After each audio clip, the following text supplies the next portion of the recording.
Our first game against the Giants, going up to a record of 40 wins, 37 losses, guaranteeing that by the end of this series, regardless of the outcome, we'll be above 500. 7-5 was the score. Dobbins had a bit of a meltdown, but the rest of the team knuckled up. I'm Nick the Voice, joined tonight by Charlie Smith for a little bit of a late night recap for the Bastards of Boston. And if you want more, you can go to bastardsofbostonbaseball.com for great written articles just about every day. So, Charlie, where do we want to start with this one? A lot happened, that's for sure. Yeah, we can start with the fact that the starting pitcher, Hunter Dobbins, who I'm not going to fault for one stretch of the imagination after he baptized the Yankees twice, had a really funky line. Walked the bases loaded, had allowed 3 earned runs, 4 walks in an inning plus, and only 1 hit. It was a really funky line.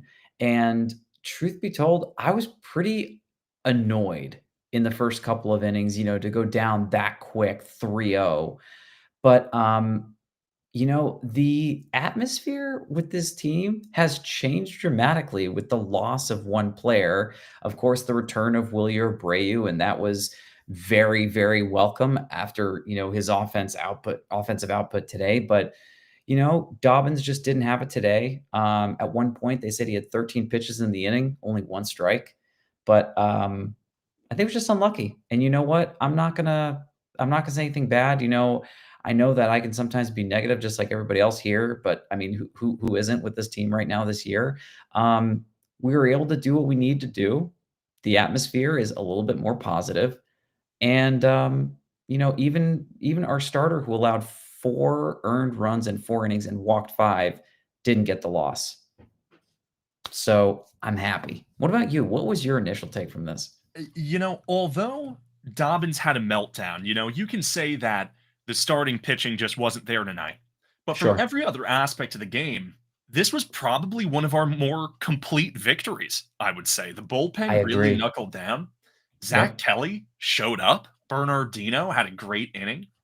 yep, Wilson was good. Really, Whitlock was the only one who looked shaky, and even he escaped the jam. right. The defense was pretty great aside from Hamilton's bizarre error very early on, which he quickly atoned for, thankfully, with just Yep, a mammoth blast to center field, just a no doubter. Which, I mean, it's like everyone says David Hamilton, when you think of David Hamilton, you think power to center field, right? of course, Absolutely naturally. ridiculous. Yeah, And then, I mean, just a great offensive performance from the guys. Just a really, really good win and one that we desperately needed. You know, the fact yeah, that we can afford to lose this series thanks to that sweep against the Yankees. We can afford to lose this. And we'll wrap up this ridiculously tough 15-game stretch 40-39. I didn't think these guys had what it took, and they right. do, clearly. You're right. And I agree with you. The vibes, how can you not be in on this team? It's just I want to hate them. I want to throw my hat away. I want to say I'll never forgive this front office. But when you got dogs out there, when you got Dobbins and Crochet, Chapman, Slayton coming back, Weissert, and that's just the pitching staff. When you got Duran, when Right, you got Narvaez, Anthony, all of these guys, it's so hard to root against them. right. So a couple other things to, touch base on.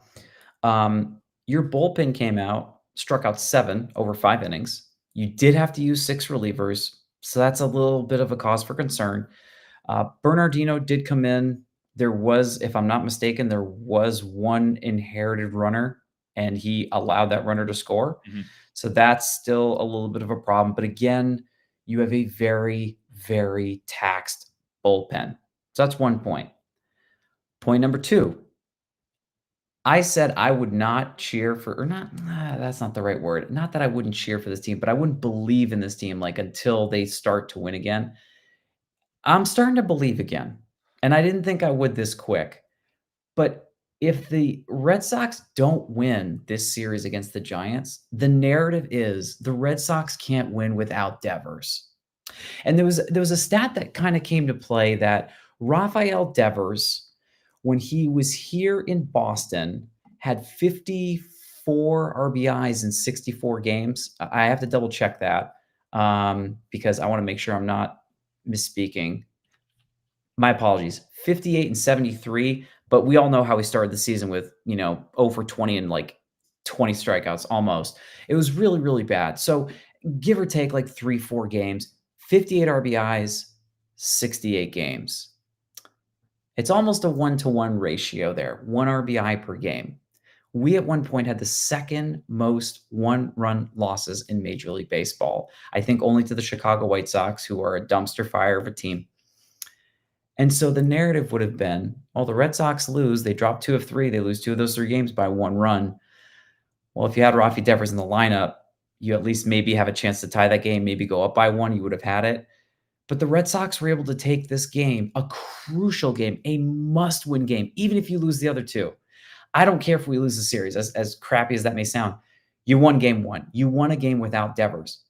On top of that, you made Rafael Devers look a little silly. Now, his fly out, I believe in the 3rd inning, deep fly left field, uh, was it Cedon that caught it up Yeah. against the wall? Yeah, it was pretty nice, right? That's a home run at Fenway Park. That was not a home run in San Francisco. So you're seeing now that Devers isn't going to just be able to be the home run pitcher that he was or extra base guy alone as that he was in Boston. He's going to be a major extra bases machine. His first rip was a deep, deep rip in a right center field. That's a triple for 70% of people. That was an RBI double for Devers, and that's where it was. Off we go, off to the races. He's going to be a doubles monster in San Francisco. The home run numbers are going to take a dip. Now, that strikeout in the 9th inning against Aroldis Chapman, I do want to talk about that for 1 second. 100 miles an hour up and in, pretty intimidating, pretty scary. The very next pitch that he saw, it looked like I'm just gonna flail at it. And what it reminded me of, Nick, and I don't know if you've seen this at bat in particular, and if you haven't, for those listening, if you haven't seen it, look up Randy Johnson, Larry Walker at bat. And that's all you have to do, and you'll know exactly what happens. Larry Walker saw, I think it was like 103 or something, it sailed over his head, and he comes back into the box and he flips his helmet around and wears the helmet like Ken Griffey Jr. That's literally how I saw Rafael Devers. I thought in my mind, he totally has you. You are not getting out of that box and you are not going to first base. And everything is starting to click. Aroldis Chapman last year walked 39 guys, struck out 90, 97, 98 guys. It was almost 100 dudes. This year, 40 walks or 40 strikeouts, 9 walks, and an ERA of 1.41. He is as elite can be. That's the 9th inning. You've got that locked down. I am, again, so content that this team was able to win and an unorthodox manner. You already talked about the air at second base. David Hamilton could probably walk to get to that ball and he'd make the catch. And it was so uncomfortable to see him not get it. You could tell it ate at him. But it was something with second base today because the second baseman for the San Francisco Giants also was bobbling balls and created opportunities for the Boston Red Sox. Hamilton, to your point, was able to make up for it with a 2-run home run. And, deep shot. I thought, oh, okay, that's a good crack. That's extra bases. I did not think it was going to be a home run because, like you said, when you think of David Hamilton, you think of a home run. Not quite, but I will take it. And like I said, I was annoyed we were down 3-0, but we came back roaring, and it was kind of the teetering, okay, we get a run, they get a run, we get a run, they get a run, and then it stopped. They would get people on base, like you mentioned, Garrett Whitlock, a little bit of a rough inning, was able to get out of the jam, thank goodness, but things started to click, and I think that's going to be what happens with this team. At one point, they mentioned when Jarren Duran gets hot, Jarren Duran is one of the people that the offense is going to run through. He's chaos. He is the definition of chaos. A single is not a single to Jarren Duran. To most people in the majors, it is a single.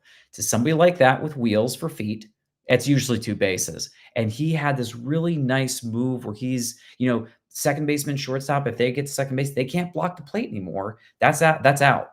So Jarren Duran is to the right and just kind of sweeps the arm in there, makes it look real nice, and he's in. He's good. So I mean, it doesn't matter, what point. Yeah, we're still striking out a lot, and that's frustrating. But Wilyer Abreu's back. Yes, we lost Devers. But you know what? Dude, You're dropping 7 on a pretty good team. The Giants are not a bad squad. 3 of the best teams in baseball are in the NL West. You got the Dodgers, you got the Padres, and then you got the Giants. Diamondbacks, not anymore. They lost Corbin Burns. I think it's over. Colorado Rockies, LOL, bro. But I'm going to get off my soapbox because I really do want to hear some of your insight on this one.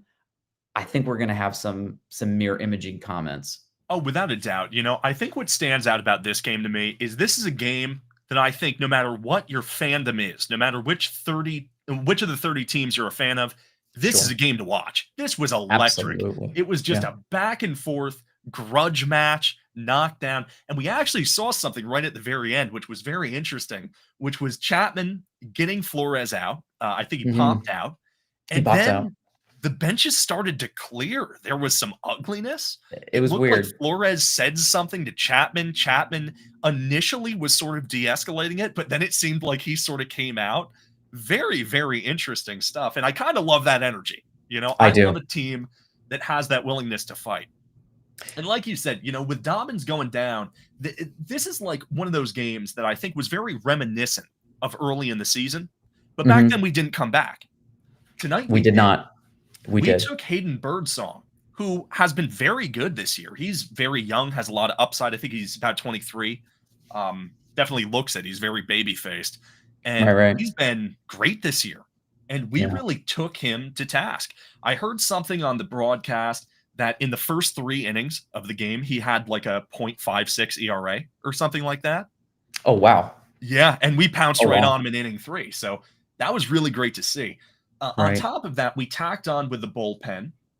Both teams used a lot of relievers. If you're gonna have a game like that where you have to use your guys, you hope the other team can use theirs too, and sure enough, we did it, and we had a day off. Not sure if the Giants did, but just really good instincts, good base running, solid defense. Devers being overwhelmed by Chapman in the end. I mean, those two have had not necessarily a rivalry because I don't think there's any personal bad blood there. But I mean, you go all the way back to Devers hitting that, I think it was a 104-mile-per-hour pitch, right, for a home run way back in At Yankee 2017. Stadium. Was it his Absolutely first home run? ridiculous. Was that his first career home run? I'm not sure about that. I don't know. It Yeah. could have been. But I mean, Look it just up in the ridiculous. meantime. It's the fastest pitch ever hit for a home run. I know that. And to have that tonight, like you said, 100 sort of in on the hands. I was almost worried that was going to catch his elbow guard when he flinched back. But then 102, just at the top of the zone. And I'm astonished by Chapman because this is a guy who, like you said, this dude has always struggled with control. He's going to go up there, he's going to throw gas, and every now and again, he's just going to toss a ball and no one knows where it's going to go. This Right. year, we have not seen that version of him. I don't know how a 37-year-old man suddenly develops control, but Mhm. I mean, whatever he's doing, it's working. And it's really nice to see. And one other thing is that one player that was the star of tonight's game was, up until his final at bat, on a cycle watch. And that is Ceddanne Rafaela, the new Yeah. Rafi, who Yeah. has Yeah. just an electric game. And this guy is having a ridiculous season so far. That brings his OPS on the year up to 710, which I believe is actually above average right now. Right. Yeah. So there was a couple things with Zidane that, to your point, they're exciting. You have doubles down the line before Hammy hits it over the fence. There was a single that happened. Then he had the home run. He doesn't have the best plate discipline, and I'm really, really hoping that they can get that thing squared away because damn it, if he can't, that's going to be really brutal. Birdsong and the other pitchers were actually pitching low outside because he was swinging at garbage and then kind of came to himself. Now, you mentioned something earlier about their starting pitcher. He did really, really good, but there was one pitch in particular that Birdsong threw that missed his dome by like 3 inches. And I do think that when that happens to you, you can't help but think that was almost not the game, but probably a good couple of months for me on the IL, if not the year or career. The Red Sox have had multiple pitchers and hitters get either hit in the face with a comebacker or took a face took a shot to the face. Um, the other thing that I really want to talk about was, you know, you mentioned the ninth inning fracas between Chapman and then Flores. But just a couple of moments before, it felt like you see Alex Cora and Andrew Bailey looking at the third base umpire going, "That's 2. That's Oh, 2." And they're both going, and he's going, "Enough, enough." And they go, "Okay, all right, but it's 2. We're watching you, right? We're paying attention." That's a close one. And it sucked. It's bittersweet because Yastrzemski was the hitter, and then he ended up seeing ball 3 and then struck out. He slammed that helmet down. I'll always have a soft spot for him. Terry, if you have the chance to talk to him, will also say the same thing. Like, how nice would it have been to see, multiple Yastrzemski generations together. But man, oh man, the team is they're starting to get fired up. And it's happening in a way that I didn't think I would see. Now, before this game started, I was actually starting to get annoyed. And I'm actually gonna say thank you to Will Middlebrooks. So Middlebrooks was talking about this, and I forget who it was that asked him. I forget his name, and he said, "Oh well, Devers said, during spring training, if they'd asked me to take first base," and he said, "Well, that doesn't carry water. That doesn't make any sense. Your third baseman was Bregman. Your first baseman was Casas. No one thinks for 1 second that Casas is going to go down or Bregman's going to go down. Would it be great to I don't know, field the balls at that position? Sure. But I'm never going to say, oh, yeah, if they had asked me that. Like that just, it didn't make sense. So I think that was something that I think may have made him lose a little bit of steam. But I mean, damn. I mean, everything that could have gone right, even with the momentary lapses, this is, I think I can say this team is trending in the right direction. I was telling Terry several weeks ago, we're in trouble. We're not going to finish 500. We are out. We are done. And I am eating crow, crazy crow, because this team is exciting to watch. Like I find myself now looking, okay, cool. What time is the game? All right, great. I'm going to start this game about 30 minutes late and I'll be good. I'll be able to fast forward through the commercials every 10 seconds, throw another pitch, and I'm going to be able to get this done in 2 hours. Now I don't want to do that anymore. Like for some of the games, I was like, guys, I figured out a way to watch this game in 30 minutes because there's no point. Just watch like 2 innings where all the hits mhm. happen and then you're set. But now I find myself waiting. Okay, cool. Games at 10:10 for you Eastern Standard folks over there, 7:10 for me. I'm here at 6:30. I want to know, like Pacific Standard Time. I want to watch pregame stuff. I want to hear what's happening. I'm excited again. And I don't know how many other people in the group are as excited as I am, but I'm amped. I'm very excited. Like we keep winning series. If we lost this one, I would have said, you know what? It is what it is. But dude, here we are. We were 10 games out, 10 and a half games out. We're 4 now. Is that what you said? 4 now. Yeah, the Yankees are, I Oh, they're think, floundering. 1 win in their last 7 games? They're scuffling. They're scuffling. I don't think they won. Did they win today? They no, lost to Baltimore. So there you go. Let me And see what the score Baltimore, was. 5-3. yeah, that hurts, you Yep. know? But that's again, and that's with Aaron Judge hitting home run. Judge had another home run today. Yep.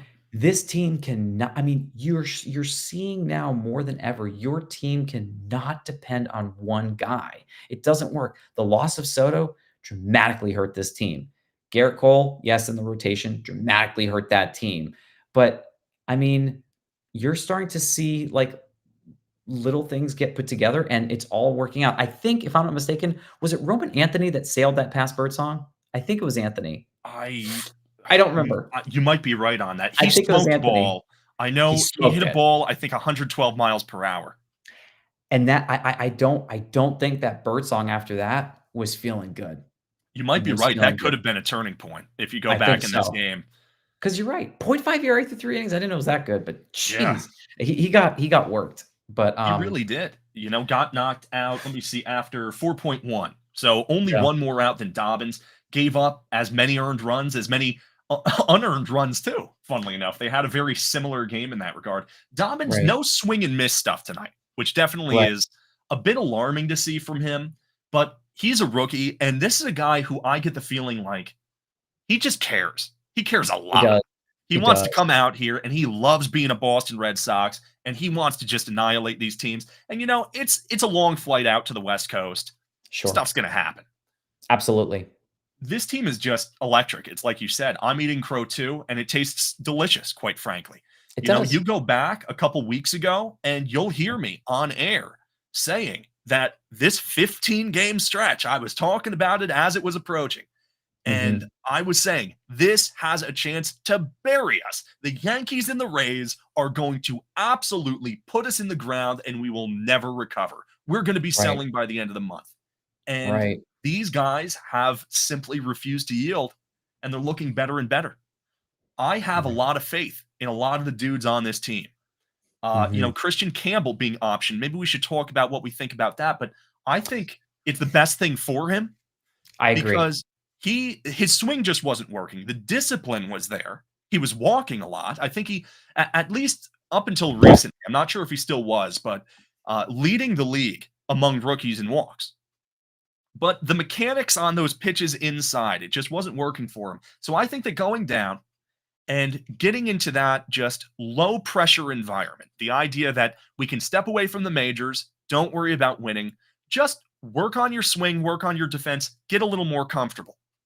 I think that's a good idea. And, I would have complained about doing it and saying, oh, David Hamilton is our solution.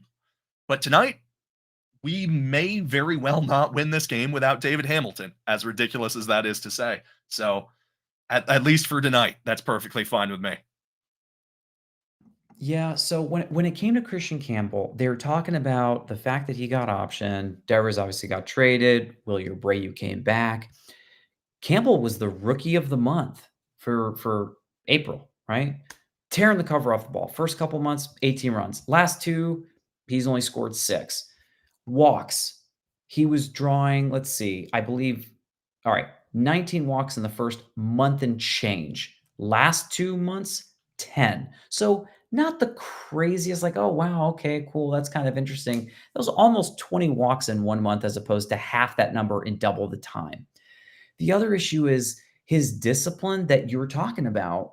It slowly started to, kind of dwindle away. And I think part of it was an increased amount of pressure that he had put on himself to exceed his own expectations. And unfortunately, that's a lot to put on a youngster. And Campbell, 22 years old, I don't think he's done. I don't think he's a one hit wonder. I think he will come back. He just needed to reset the clock. Jeremy and I were talking about this on a prior show a while ago. A lot of people, our former bench super utility guy on our show who was pretty negative on a consistent basis. Like there's negative and then there's, a bunch of crap and then there's him. He just wanted to DFA everybody. And Story was one of those people you want to DFA, but my brain was going, how do you completely annihilate the ball for the month of April? Look like Bambi on ice for May, and, people are like, it just didn't make any sense, and Story's been able to turn it around, and I think the Atlanta series had something to do with it, but back to Campbell for a second. Regular reps, different level of competition, kind of catch up to everything. Maybe find yourself a little bit more. There might have been some increased pressure. Oh, there was also the BS of, oh, Devers was upset that Campbell volunteered to play first base. He took that as a slight, and then we find out that's BS. So, it just didn't make any sense. Like Christian Campbell doesn't strike me as the type of guy to try to upset a teammate. You know, I if agree. if if Campbell's upset, there's probably a good reason. And I'm sure he was pretty heartbroken to get sent down, but he understood. Like, I'm not hitting, I'm not helping the team. It's a black hole for my number in the lineup. And there is somebody who's going to be coming back, William Abreu, albeit it's an outfielder, not an infielder. That's going to be probably doing a little bit better, a little bit more consistent work, Mhm. and I need to earn my spot. And yeah, when it comes to Campbell, I wish him well. I don't think anybody thinks, oh man, he sucks, he's done. No, he's fun. He's a youngster with tenacity. I'm really hoping that people don't think, oh, we blew it, we gave him all that money, and it's, you know what? Save it. This team has had there's been a boatload of low points, very few high points. Kid was the rookie of the month for April. Just like I said with Trevor Story, I think a little bit of a time away for him will make a lot of difference, and I'm excited to see him come back refreshed, and who knows what happens. Maybe it's that first month where he's drawing walks on a consistent basis again. That's my 2 cents. Yeah, absolutely.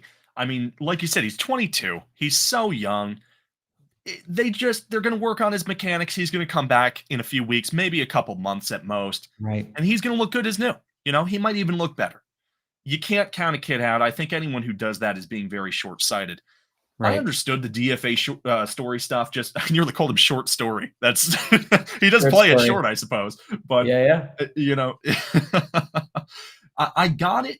But you're right. I mean, he's been better, especially versus lefties. He's been very good Right. versus lefties to the point where when Bregman comes back, if they're really insistent on having Meyer be sort of a platoon guy who is sort of sitting versus lefties so far this year, a Meyer Story platoon at short, I don't hate that.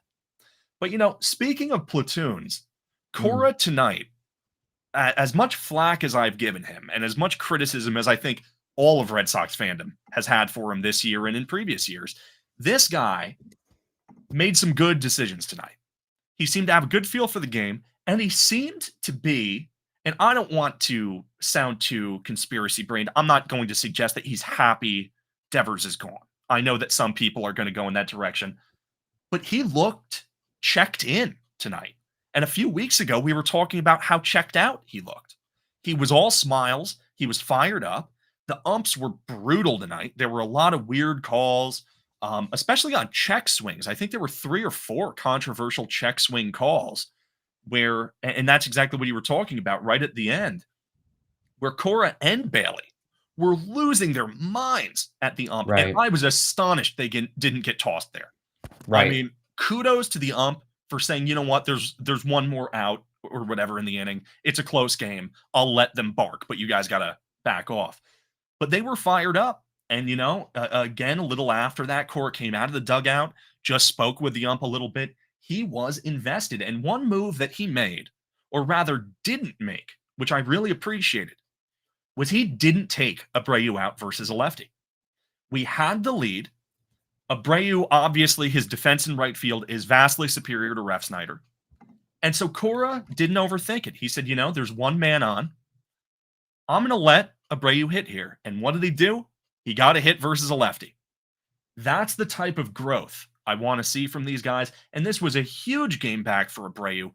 After a bit of a stint on the IL, I don't think anyone was expecting him to come out and look like he was at the start of the year, because sort of towards leading up to that injury, he was slumping a bit.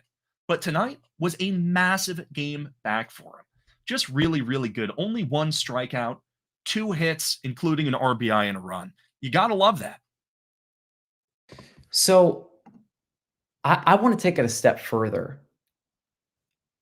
We're talking about players like Wilyer Abreu that just came back. Now, we're talking about the platoon, Meyer and Story. When Bregman comes back, and he will come back, who goes? Right? So you think Yeah. about that. Okay, cool. Well, David Hamilton, he brings the speed element, and that's always good to have off the bench.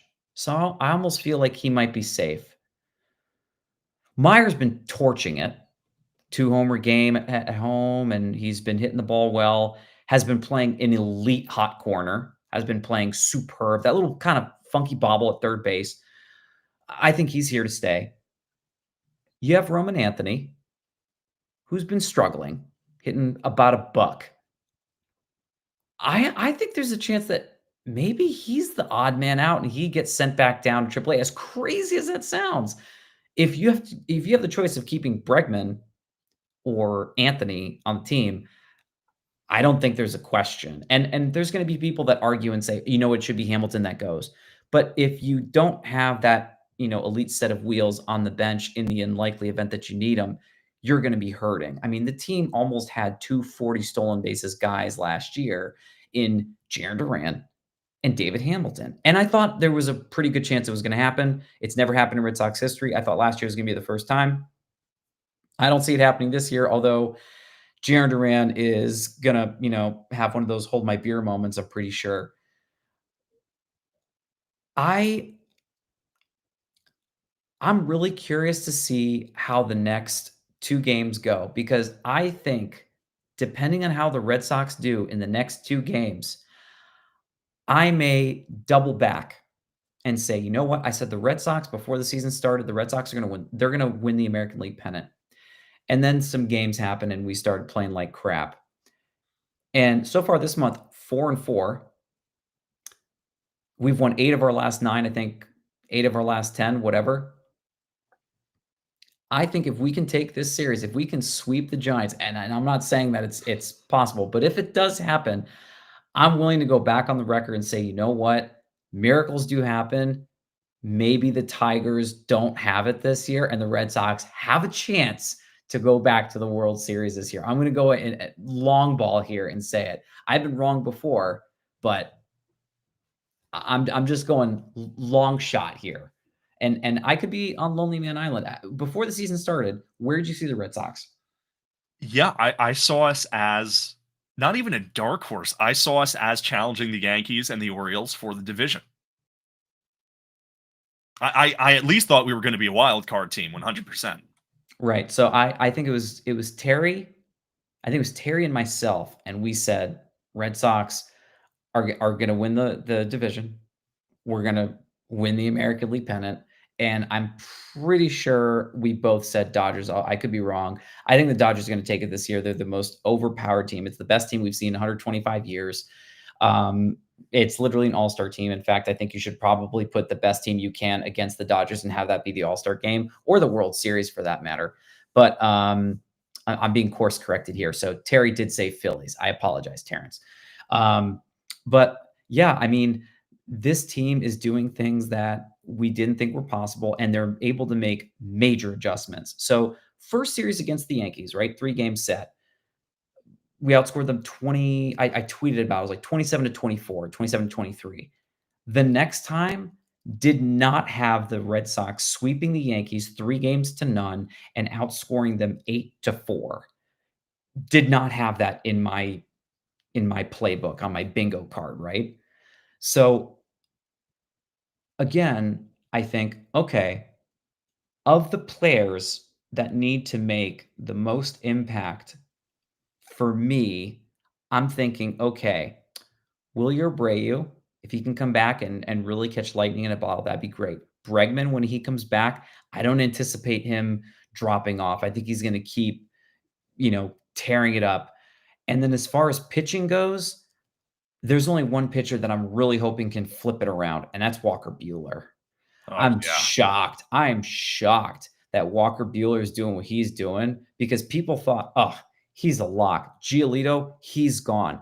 Giolito's pitching like a borderline ace at times. 6 yeah, innings, 10 strikeouts. Walker Bueller getting torched. And granted, it was Seattle.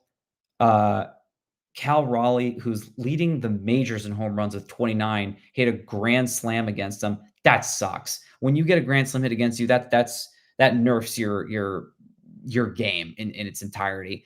But I mean, Bueller's had a lot of clunkers this year, and I'm a huge Bueller supporter. I think if Bueller can turn it around and get back on the right page, and then you have Bregman come back healthy, ready to roll, and then Wilyer Abreu can get back to where he's been. I really don't think there's gonna be anything that stops the team. They're gonna be taking 2 out of 3 series. It may not be sweeps, but if you win 2 out of 3 or 3 out of 4, even split a 2 and 2 out of 4, this team is gonna eventually be, 10 games over 500, and they could find themselves, 90 and 70, something crazy. 88 and whatever, 70, whatever that is, 74. So it's possible. I think this team can do it. Like I'm again putting my hand up, raising my hand. Charlie's saying it. The Red Sox are back again. We're here. we're really close. I mean, we have the opportunity to really build on this. I think the foundation is in place right now, and we're not out on 2025. I know a lot of people have been saying it's a punt. I don't see it as a punt right now. We still have, what's this guy's name? Nate, I think. Yeah, Nate Eaton still on the roster at the moment. So whoever comes back, he goes, obviously. But you're right. So we bring back Bregman, but Yeah. then what happens when it's time to bring back Yoshida? What happens when Campbell plays well enough to warrant a comeback? You're right. It does feel like there's still a couple too many cooks in the kitchen. You Right. have Jaron Duran and Wilyer Abreu in ways serving a similar role on the team. You have a Sure. great glove, you have a great bat versus righties, and that's kind of some overlap that does worry me because Yoshida does not have a great glove. He would need to DH. But Has no again, glove. he's a He bat can't throw. versus righties. Right, I right. almost wonder with Yoshida, he could come back now, right? If Otani was able to hit despite not being a pitcher with that injury, I forget exactly what it Sure. was. It was in his elbow, right? Ohtani had yeah, it was, he's had 2 Tommy John surgeries, and then the 3rd surgery, Terry and I were actually looking it up. It was you're catching me. I should have had this one down. I think it was, oh, man, I can't shoulder remember it injury. either. Yeah, it was a torn labrum in his Yes, non-throwing shoulder. That's what it was. I thought it was good. labrum, but I didn't wanna misspeak. So So he was able to yeah. hit through that. In theory, Yeah. Yoshida could hit. He could hit all year long. I almost Right. wonder if we aren't using this injured list type of thing to almost try to build back his trade value a little bit to because he's not coming back until he can throw, right? Obviously, a guy who can at least throw in the outfield Right. has some value as an outfielder. I just don't see how we have Duran, Abreu, and Yoshida on this team all at the same time. It's just tough because Yoshida obviously is the odd man out, but he's also the least desirable for a trade candidate. 100%. 100%. So then that begs the question then to your point, like, it's a really good question. Do you have any inkling? Do you think that the Red Sox, after already sending Devers, Moonlight Sonata to San Francisco, do you think there's a chance that either Willie or Bray or Jarren Duran get packing? I can see Because I how that was in can. the cards because Yeah. it was in the cards before the Devers trade. I said someone needs to go. Right. And it's still kind of the same thing. This outfield is very, very crowded. And you said Anthony could get optioned. You're right. He had a good game today. He hit a home run the other day. And But it's hard hit. oh He's yeah. hitting the hell out of the ball, but it's not very consistent. But yeah, I And mean, I could yeah. see Anthony being sent down to AAA, and they're just like, dude, it's not even you. It's us.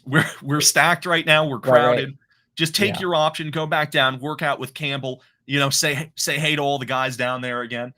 Anthony, he's the type of guy where I really have a high estimation of him just as a dude, as a character. And Right, I right. think he would just be like, oh yeah, no problem.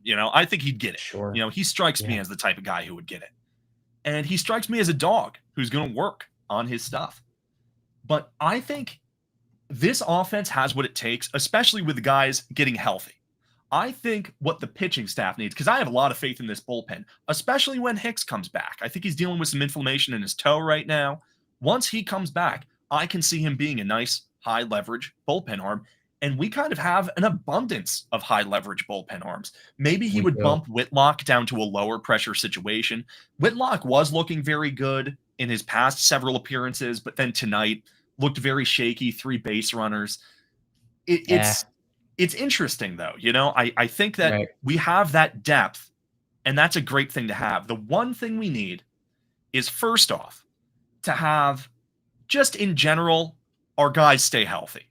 We Right. really have gotten our injuries out of the way, hopefully up front for this year. We dealt with a lot of starting pitching injuries right at the start of the year, and some even coming into the year. We lost Abreu for a stretch. We've obviously lost Bregman. We lost Sure. Casas. I'm hoping Yeah. that we can just stay healthy now from here on Right, out. right. But what we really need is we need a pitcher, a starter, either to be brought in, a true number two, Mhm. or like you said, we need a guy, whether it's Giolito, whether it's Bueller, whether it's Bayo, whether it's Dobbins, whether it's a guy like Crawford, who could come off the IL and suddenly stun us, whether it's a guy like Fitz who could continue his rehab and come back looking like he looked. But we need a guy Sure. to go with Crochet. We need a Right, guy right. to be another anchor in that rotation because you can't win anything with just one great starting pitcher, you know? Right. It's a best Yeah. of 7 at the end of the day if you get to the World Series or the championship games.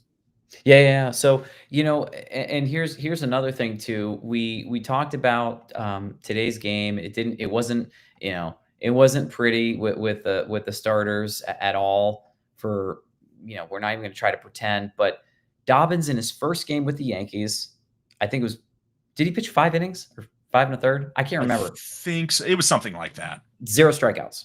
He's had zero strikeouts in that game. Then he comes back, does much better, and then pitches 6 innings, strikes out five.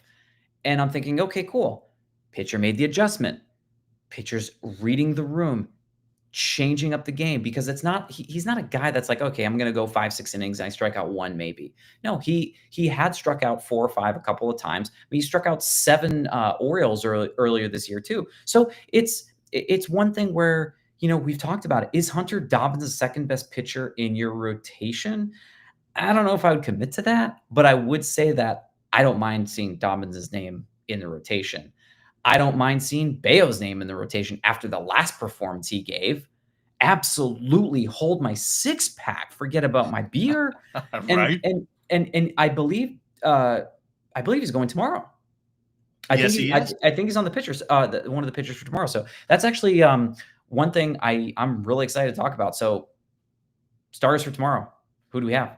Yeah, absolutely. Tomorrow, it is going to be a 4:05 p.m. Eastern Time start. Okay. Brian Bayo versus Landon Roop. Roop has been very good for the Giants this year.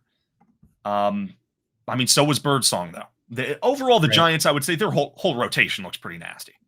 Right. And Right. then the day after, it will be another 4 p.m. start, and that will be Giolito versus Robbie Ray. And Robbie Ray right Oh now my is God. tough. That guy is striking out guys like nobody's business. You know how Nice.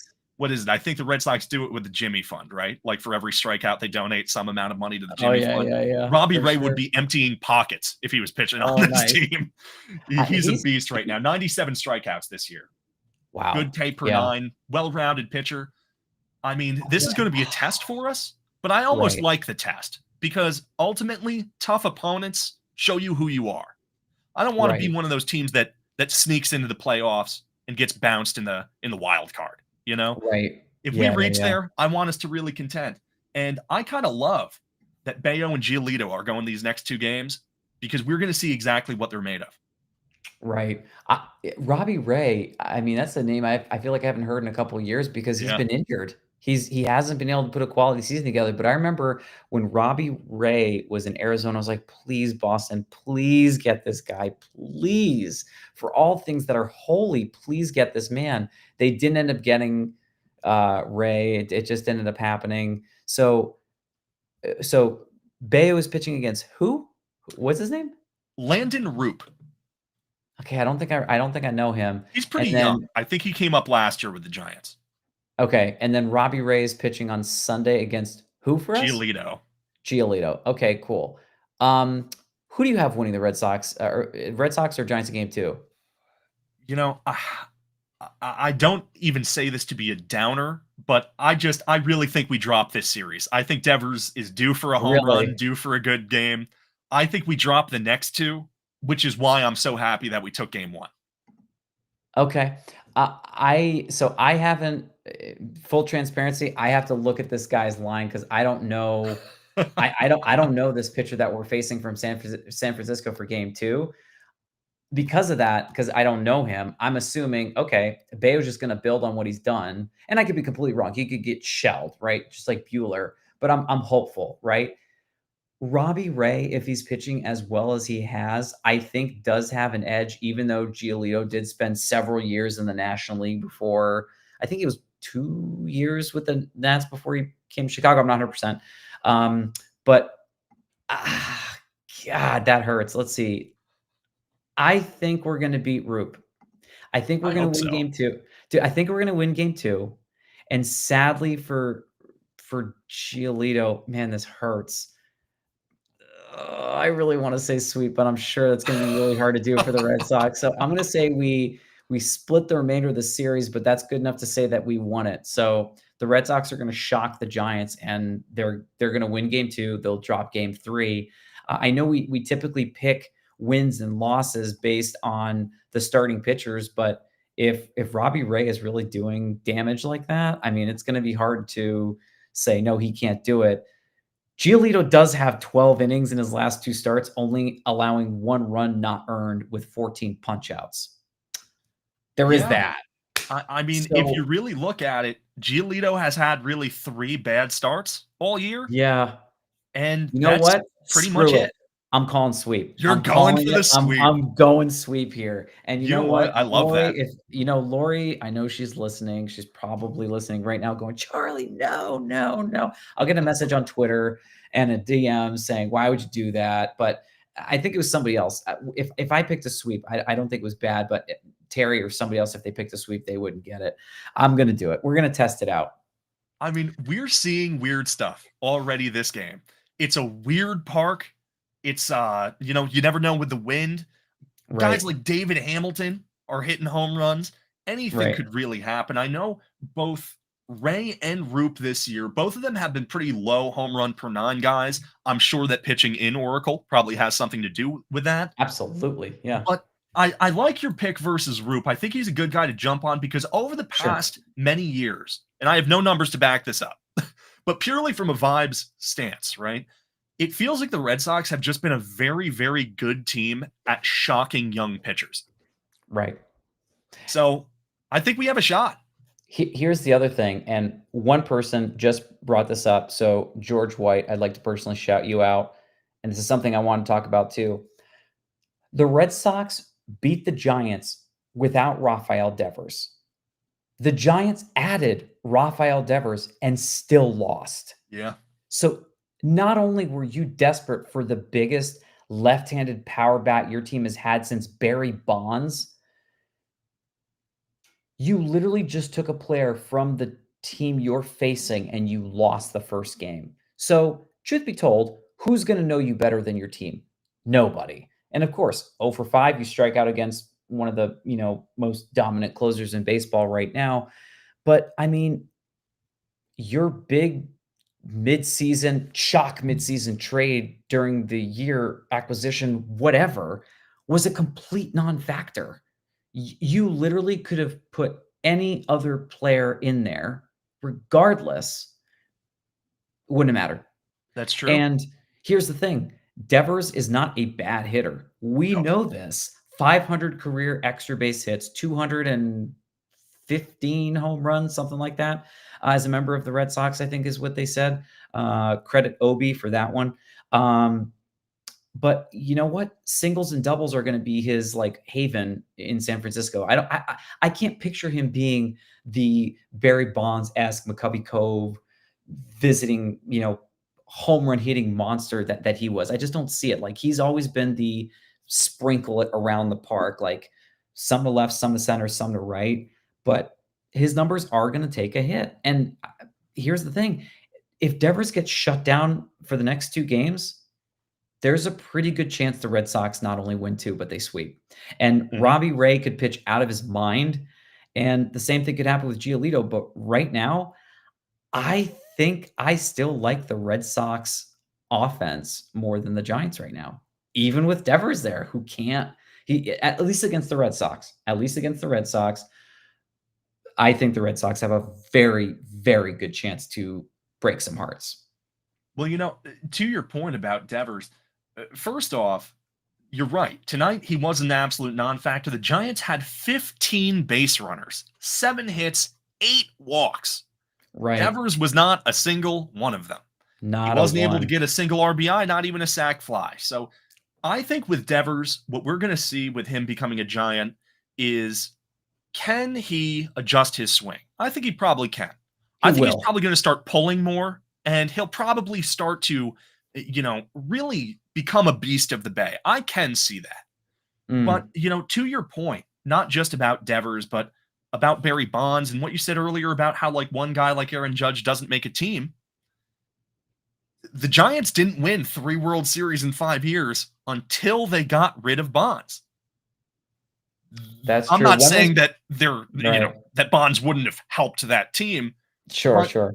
it is interesting to see that That stuff. was that is interesting, you're right. That was Yeah. Giants were 2010, 2012, 2014. They Yep. won every other year. It was on, one off, one on, one off. And Bonds It left was in 2007 or 8, I wanna say? I don't remember. Somewhere I around there. I might be completely off for all I know. No, no, you're probably on it.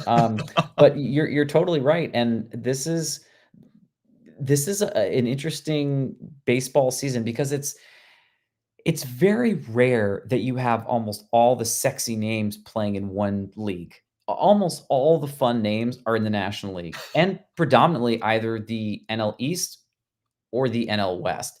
Now you have pitchers and hitters for the Cubs and the Pirates that are starting to make names. Majority of the teams that you're gonna wanna watch are National League teams. Sorry, that's just a statement of fact. I mean, you Absolutely. have you have the five-star Los Angeles Dodgers that have, like, no glaring holes, and then you've got, obviously the Giants, who I still think are a really good team, the Padres. I just went to the Padres-Dodgers game. There was theatrics and fireworks and not actual fireworks, but players getting hit and just messages being sent, and I saw Doc Rivers getting thrown out just walking out into the field. It was crazy. But, like, that type of stuff, I wanna see that kinda stuff, that kind of fire, I want it, and here's the thing, we have one commenter saying, "Alright, guys, it's a small sample size, it's June." I get that, but you know what? Dude, you swept the Yankees, you just baptized the Giants at their house, and granted, it was back and forth, and I am gonna say baptized because you did it without your biggest bat. And you faced that bat along with that entire team. So, yeah, I'm gonna go ahead and say this is a small sample size. To your point, you're absolutely correct, but we're only gonna keep building on it. I really, really I do hope think so. I'm feeling it. I'm feeling frisky. This team is frisky, and I love it. I love every second of it. I agree with you. I mean, we've got a lot of speed on the base paths. We've got a lot of just dudes in the dugout. And I like right that now, line. I mean, I'm feeling, I mean, it's hard to even say pessimistic, right? I think we're going to Right, drop the next 2 games, but I don't even think that's necessarily like, it's not a worst case scenario. A sweep would have really hurt. Taking one, right, dropping two, I'm fine with that. We're above 500. And after this, because funnily enough, I've been looking at this 15-game window, we right. are going to LA, for the Angels. Maybe we can get a little revenge on them. I know that they sort of, funnily enough, we played the Angels and they whooped us in. Did we win one of those games? Let me see. Yeah, they took the series 2-1, and then that sort of sent us into the Yankees, into the Rays, and the Yankees. So we're going back to the Angels. It's sort of where this win streak began. We'll see what's going to happen there. We're going home after that. You got the Blue Jays, you got the Reds. Then you're going down to the Nationals, coming back home versus the Rockies, the Rays. That's So it. the Yeah, rest of these next few weeks, we're going to see what we can do. We are either in a position to round third base and fall flat on our face trying to come home, right, or we're going to score. I mean, that's really what it comes down to. Either right. way, regardless of these next 2 games, I just want to see guys perform well. If we lose tomorrow and the next day, that's fine. But I want to see solid starts. I want to see promising bullpen, progression. And I want to see some good at bats. And at the Yeah. end of the day, we might be 40 and 39, and I'll be pretty happy. Sure. Yeah, I mean, to your point, I mean, you mentioned, I think the line of the show happened, or 4 seconds into it, where you said, "This is probably one of the most complete games we put together." And after that, I was like, "Crap, okay, full stop, close the show, let's do another one." Because you're absolutely right, like, everything that you saw, it was starting to come together, and naturally, okay, cool. It wasn't perfect, and there's no such thing as perfection. Garrett Whitlock has blips. There was an error, and that's part of baseball. It's the human aspect of the game. But you're right. Like, you saw an error, dust it off, hit a two-run homer, you've atoned, moving on. Turn the page. Let's see what else we can do. Then there was the back and forth of just the fighting and not just rolling over and taking it. It was just, like you said, one of the more complete games we've put together. And I honestly feel that fight alone is propelling me to be confident again about this team. Like, things could go bad. We could lose. Like, the Mariners game where we lost 8-0, to be like, yeah, it sucked, but you know what? Right before that, didn't we just win 6 in a row? So, okay, you're bound to lose one. It just sucked that, outside the grand slam, you lost 4-0 and Cal Raleigh went off. But that's it. It is what it is. And move on, turn the page. And what do? We win the last game, crochet day, which is, as I've been saying all year long, a crochet game is a must win game, period. You just have to win 2 of the other 4 games. If you can do that, you're a playoff team. If Mhm. you can win 3 of those 4, you are a contender. Like, you're going. So, yeah, I feel like that's literally all I've got. Anything else you wanna add? No, not at all. I think the last thing I'll say is that you're absolutely right. I mean, really, if Dobbins, and I know it's the if game, but if Dobbins like throws one more inning and Sure, lets in one less run, I mean, that's not a sure. terrible start. That's Not at winnable, all. you know? So, Absolutely. and he won it anyway. This is a team game. At the end of the day, there's 26 guys. Certain Right. guys are going to stumble. It's up to the other guys to pick them up. David Absolutely. Hamilton had that error. He stumbled. He picked himself up, funnily enough. Dobbins stumbled. Bernardino, Kelly. I mean, guys stepping up that we thought were washed. If I told Right. you that Bernardino and Kelly were coming out after Dobbins gave up 5 runs in 4 innings, we'd all go, oh, typical Red Sox. It's over. Well, But me no. especially for Bernardino, because Bernardino, not the sexy name for me. I mean, that game against, was it Tampa Bay that he was got taken out and he was throwing the glove, and Yeah, I think so. I mean, I didn't like that at all. that I poor didn't like dude that. turned his arm to jelly in the month of May. Way too Right. much use. Right, But to right. see him have a good performance, I mean, I'm so psyched for him. Yeah. So, Yeah, I we'll mean, see if we yeah, can't keep building on this, you know? And, absolutely. fingers crossed, only one way to know for sure, and that's let's watch the games this weekend. I'm glad that we're getting an earlier start the next 2 days for sure. Yeah, for sure. So, Exactly. alrighty. I've been Nick, joined tonight by Charlie and all of you wonderful listeners out there, and we have been the Bastards of Boston. Thank you so much for chatting with us, listening to us.